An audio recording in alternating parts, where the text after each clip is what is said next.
Welcome back to the Seaboard Central, everyone, and the March 2024 layout update. I'll show you what's been going on this past month. A lot has been happening on the Seaboard Central, so let's get started. One of the first things I did this past month was update the firmware on these ESU decoders inside these ScaleTrains SD40s. ESU did a major upgrade to the software in the V5 decoders, so I put them on the load programmer, updated the software, and get some better quality sounds out of them. You can adjust the bass and the treble. And both of these have two separate sound files in them, and they sound great together. Let's listen up as they pull back out onto the main line.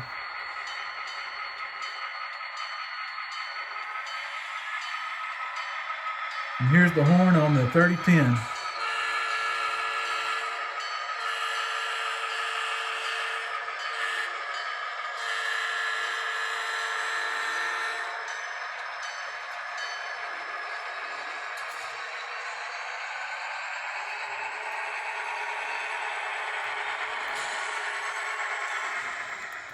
Now I've swapped ends and now I'm controlling from the 3013. We'll listen to it.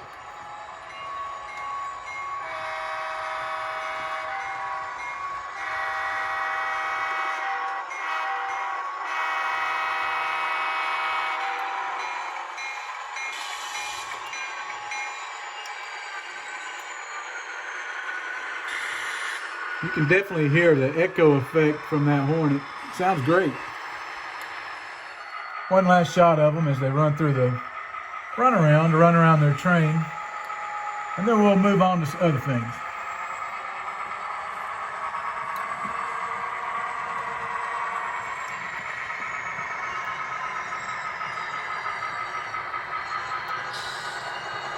Great running engines. I'm really satisfied with ScaleTrains products. So I thought I'd show you the latest on the Gadsden Yard update. Still continuing to add a lot of track to it, and there's definitely a lot of feeder wires going to this maze of tracks. But it pays off because you can see how well the engines run through all these turnouts.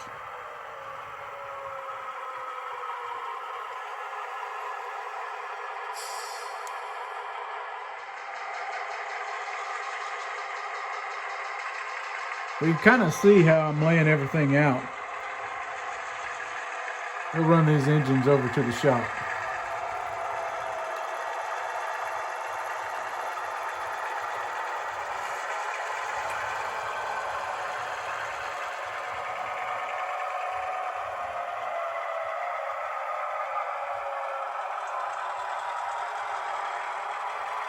Everything's flowing real nicely.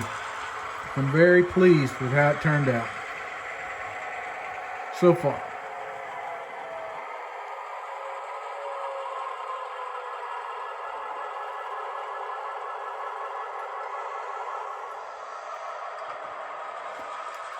I do plan on powering all these switches.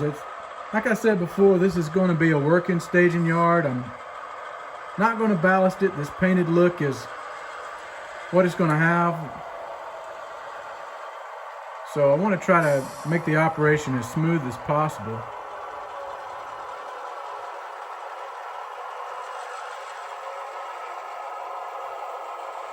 So far, I'm pleased with how the results are. Everything seems to be working out great. I've had to make some changes, and I'll go into those in just a second. You turn the bell on first. Here we're going in the shop.